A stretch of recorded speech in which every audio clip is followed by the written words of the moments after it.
Bienvenue ce matin à cette matinée, à cette journée de mercredi, cette journée magnifique, merveilleuse, excellente, glorieuse, cette journée de paix, de victoire, cette journée de puissance, une journée de gloire, une journée de bénédiction que Dieu nous donne.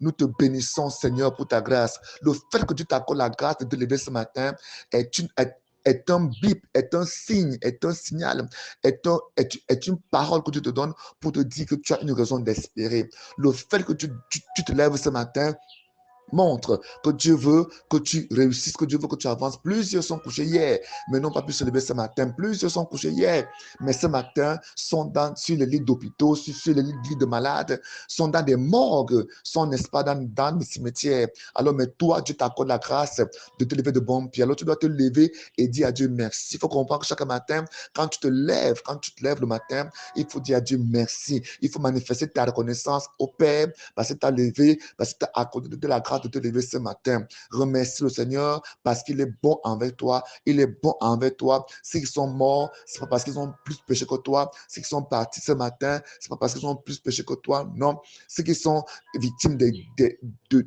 guerre, des agressions, des viols, de toutes ces choses mauvaises, nous ne sommes pas victimes de ces choses parce qu'ils sont plus pécheurs que toi. Non. Mais toi, tu vis aujourd'hui à cause de la grâce de Dieu. Alors, réjouis-toi de cette grâce ce matin. Remercie-le, rends-lui grâce pour la paix, pour n'est-ce pas, la protection, parce qu'il te permet de voir tes enfants, ton mari, ta femme, ta famille. Élève-toi, va bénir le Seigneur ce matin, parce que ce Dieu est bon pour toi. Remercie-le pour la paix, remercie-le pour les bons rêves. Si tu as eu à faire des mauvais rêves, ces rêves sont détruits au nom de Jésus. Si tu as eu à faire des rêves d'attaque, des rêves de méchanceté, ces rêves sont nuls et sans effet dans ta vie au nom de Jésus. Tu as eu à faire des rêves de malédiction, de sorcellerie, ces rêves sont brisés et détruits au nom de Jésus. Si tu as eu à faire des rêves dans lesquels on te poursuivait vers la nuit, ces rêves sont brisés au nom de Jésus-Christ. Ce matin est un jour de gloire. Ce matin, c'est un autre jour. Ce matin, c'est un jour que Dieu a fait dans ta vie. Ce matin, c'est un jour magnifique pour toi. Ce matin, c'est un jour de bénédiction. C'est un jour de grandeur. C'est un jour de grâce.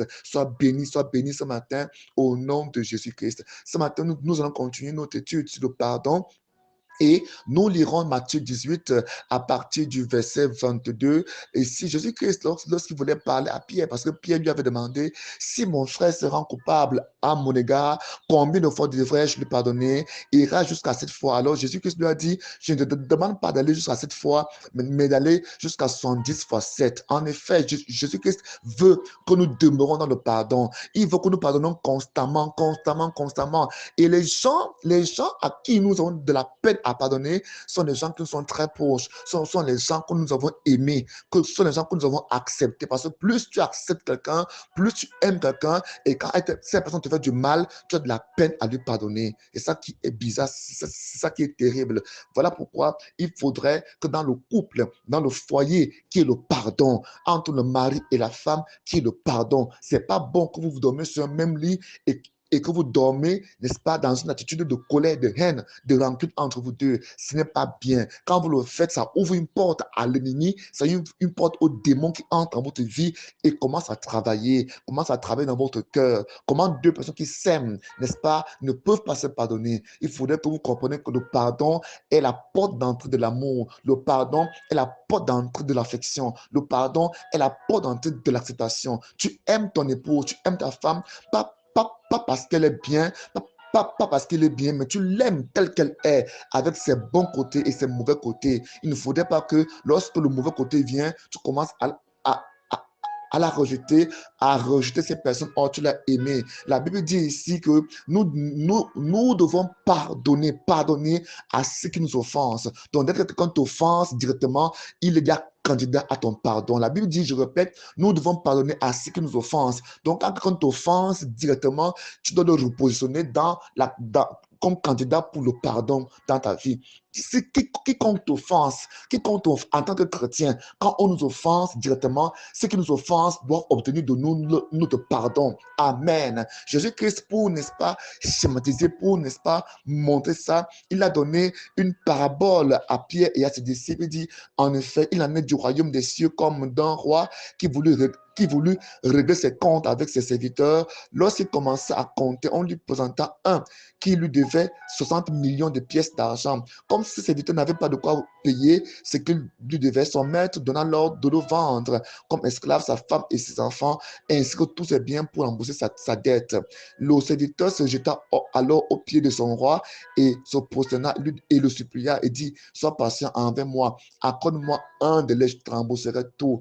Puis de pitié pour lui, son maître le renvoya libre après lui avoir remis sa dette.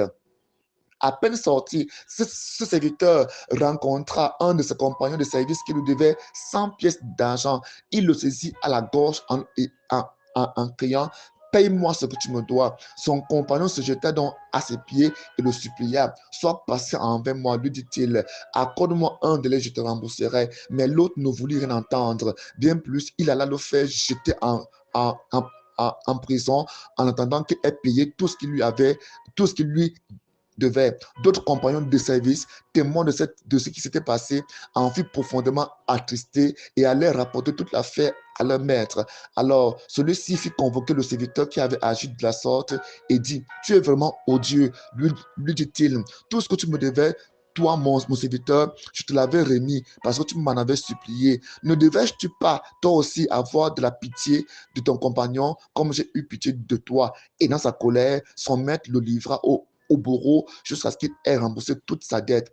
Voilà comment votre Père céleste, voilà comment mon Père céleste vous traitera vous aussi si chacun de vous ne pardonne pas du fond de son cœur à son frère. Donc, il faut comprendre il faut comprendre très bien que le Seigneur a dit clairement que si nous ne pardonnons pas de manière complète à nos frères, aux hommes, à nos compagnons, voilà ce qui nous arrivera. Cet homme devait 60 millions de pièces. Un autre, lui devait 100 pièces. Voyez bien, il devait 60 millions de pièces au roi, mais son compagnon lui devait 100 pièces.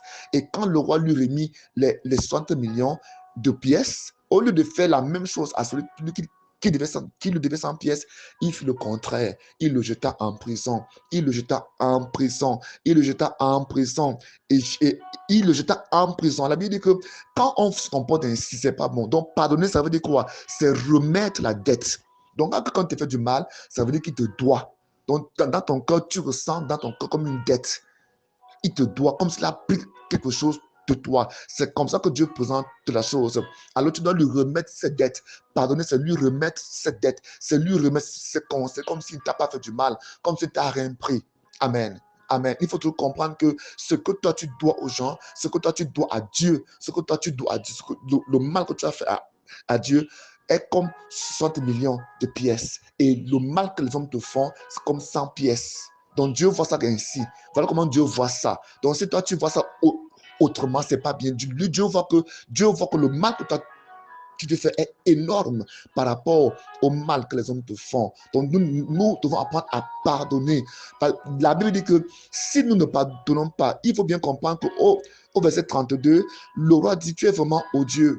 Lui dit-il, tout ce que tu me devais, toi mon serviteur, j'ai eu pitié de toi, ne devais-tu pas faire la même chose? Verset 34, et dans sa colère, son maître le livra au bourreau. Les bourreaux, c'est qui ici? Ce sont les problèmes, ce sont les démons, ce sont les situations, ce sont les maladies. La Bible dit que si nous ne pardonnons pas, nous serons livrés au bourreau. Il faut comprendre que le bourreau, c'est celui qui vient faire le mauvais travail. Le bourreau, c'est celui qui vient, n'est-ce pas, pour tuer, pour flageller. Le bourreau, c'est celui qui vient, n'est-ce pas, pour te punir. Et qui nous punit sur la terre, ce sont les maladies, les problèmes, les démons, ce sont les blocages. Ce sont des choses qui arrivent dans la vie de ceux qui ne pardonnent pas. Quand tu ne pardonnes pas, il y a des maladies qui vont t'arriver, il y a des maladies qui vont te toucher, telles que, n'est-ce pas, les problèmes gastriques vont te toucher, les problèmes de sang vont te toucher, les problèmes de fonctionnement de cœur, les problèmes nerveux, les problèmes de fonctionnement du cerveau, ça va te toucher parce que tu n'as pas pardonné. Donc, il faut donc comprendre que le pardon, n'est-ce pas, est une voie par excellence, non seulement pour que tu sois en communion avec Dieu, mais pour que toi aussi tu sois en santé. Le pardon aussi, ce sont des portes de bénédiction qui te permettent d'être délivré. Parce que quand tu pardonnes, ces bourreaux-là te libèrent. Quand tu pardonnes, ces bourreaux-là, n'est-ce pas, n'ont plus de pouvoir sur toi. Ces bourreaux perdent leur pouvoir sur ta vie. Il faut voir que le roi ici, quand le roi a eu pitié, il a pardonné, les bourreaux ont perdu le pouvoir. Le roi ne pouvait pas ordonner au bourreau de l'amener en cellule, de l'amener en prison. Mais quand celui-ci n'a pas pardonné à ceux qui l'ont offensé, alors il a demandé au bourreau. Il a eu la force, le roi a eu la force mais maintenant d'ordonner qu'il soit enfermé. Alors, ce matin, pardonne à ton frère, pardonne à ta soeur. Il y a des familles qui sont divisées, il y a des familles qui sont, n'est-ce pas, oppressées.